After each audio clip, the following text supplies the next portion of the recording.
But one of the most attractive qualities of a human being, there's a lot of qualities you look at like, I just don't like that guy. Man, I want to like you. I can't like you. Yes. You're annoying. One of the most attractive qualities of a human being is self-deprecation. Of course. When you can sit there and self-deprecate, laugh at yourself, make fun of yourself, the audience is like, what? But why is that so appealing? Think it through. Because none of us walk on water. We all make mistakes. Because it telegraphs strength. Yeah. That's what strong people do. Who refuses to apologize? Who refuses to admit fault? Who refuses to admit being human, making a mistake? People who are so fragile, they can't admit it. Weak people hide their weaknesses. Strong people are happy to admit them because they're transparent. They've got nothing to hide. That's a sign of strength. It's the surest sign of strength. In fact, it's the only sign of strength. So not apologizing diminishes you dramatically. You're fearful. That's why you can't apologize, right? Yeah, but he's got to, again. And I'm not talking about Chris specifically, who I really like. And I will say, just to be very clear, again, if he can't fully apologize for things he said that were demonstrably wrong because he doesn't want to dishonor the memory of his father, right, or alienate his brother, I respect that. I do. Yeah. It's worth wrecking your career to remain loyal to your family. You know what I learned? We're on the same page there. Here's what I learned. Whoever you speak to, the last 3 people you speak to before you go to sleep have the most influence over you.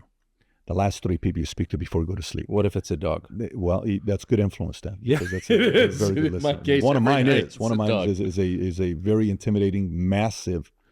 I don't know if you're into big dogs. I have a 15-pound Shih Tzu, extremely intimidating. But this guy loves me, and he makes me feel very confident. By the way, that's what matters. He believes in me, yes. and that's where I get my. It's love, no matter how embarrassing the dog, as long as he loves you. It's amazing. That's He's what been matters. my number 1 therapist for 15 years. But so when you look at the last 3 people you speak to, I can't take inventory of that. But who are you talking? What do you think? What do you think? Sometimes you want to go through somebody and ask, what do you think? Maybe it's your wife. Maybe it's your brother. Maybe it's a former mentor. Maybe it's a father. Maybe whoever your what do you think community is the reason why you're making the decision the way that you are. That's for sure. The better the what do you think community you have, the better way you handle conflicts. I don't know the what do you think community is for Chris.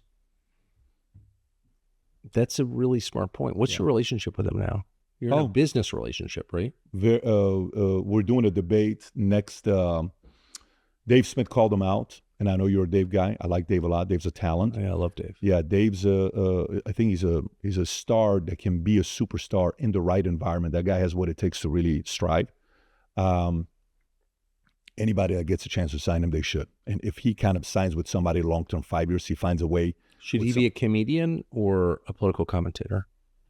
I think he cares about policies more than comedy. I think,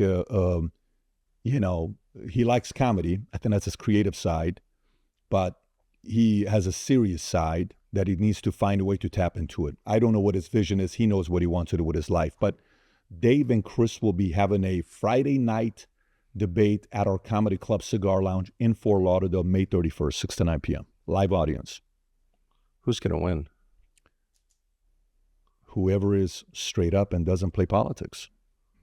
It's asymmetrical, though, because Chris has, and I like them both, but first of all, Dave is a formidable debate opponent. Fantastic. Yeah. He's fantastic. For real. Yeah. And very smart as a debater. I can say that guy is good. But second, Dave can say whatever he wants. He's not, you know what I mean? He's already made his break with, that's right, family members who disagree with him or whatever, but he's totally unencumbered. And Chris is from a very famous family, brother and dad who are governor of the state of New York. It's hard. I can tell you every day I visualize people calling him, telling him not to do it. Every single day, someone's telling him don't do the podcast in their own creative way. And I said this when I announced it, okay? So when it happens, the side of the establishment that doesn't want all this, the CDC guy comes out and you saw what he said. Hey, did you guys do any kind of gain of function? Rand Paul is asking Fauci, 2021. No, we didn't do any. There was no such thing of gain of function. And then they asked the new guy, the CDC guy, I don't know if you saw this or not. This was, Is there any such a, well, in the general, way of looking at this, yes, there was gain of function. No, it's not general or not. Was there or was there not? Yes, there was. You think that community wants more eyeballs going to this? No. So why is no one in prison? I mean, if you're doing gain of function research, in other words, if you're trying to make dangerous viruses more infectious and more dangerous in a world with a demonstrated history of lab leaks, thank you, Lyme disease, and all the rest that we know, COVID, have come from labs. Like you're gambling with the lives of millions of people. Like, why should you be allowed to do that? I mean, they're trying to put Trump in prison for the rest of his life on a documents charge. You brought home documents that are technically classified, but the guys doing gain of fucking function research are walking free? Like, what? How bad do you want to know to investigate those people? Investigate? I mean, I think we know. Oh, but the point is to hold them accountable to it, right? How bad? Well, it's just absolutely crazy. We're mad at, guys with nose rings protesting outside Columbia. Right. I mean, whatever. I'm not on their side, but like, who cares, actually? But the reason why I'm asking you the question is, in order for that to happen, if the establishment from the left or the right is in office, you will never find out, ever find out. This is why we need more guys from the anti-establishment side to say, I'm really curious to the point where I'm going to go in there and find out. Well, how would you assess Bobby Kennedy? I think Bobby Kennedy is a form of anti-establishment. And if I'm able to give people a score of reason, okay, and a true believer. So meaning, can this guy truly reason? So you got family pride and stuff that's, part of your legacy. And he's got what the most powerful last name on the left. I think that's way ahead of Cuomo's. It's Kennedy. There is no level of Kennedy, right? Okay. Cream of the crop at that level. So what's his score for being able to reason? I think it's pretty high. I give him a high score for reasoning. On the podcast that we did together was like a town hall. People are asking questions. I asked him, I said, so what do you stand with, puberty blockers and transgender and all this stuff? I said, honestly, I haven't done enough research to be for it or against it. I said, Bobby, you can't say that. Because it's not true. And by the way, you know what he said, though? If you posted the video, which went viral this 2 weeks ago, people were sharing it all over the place on Twitter.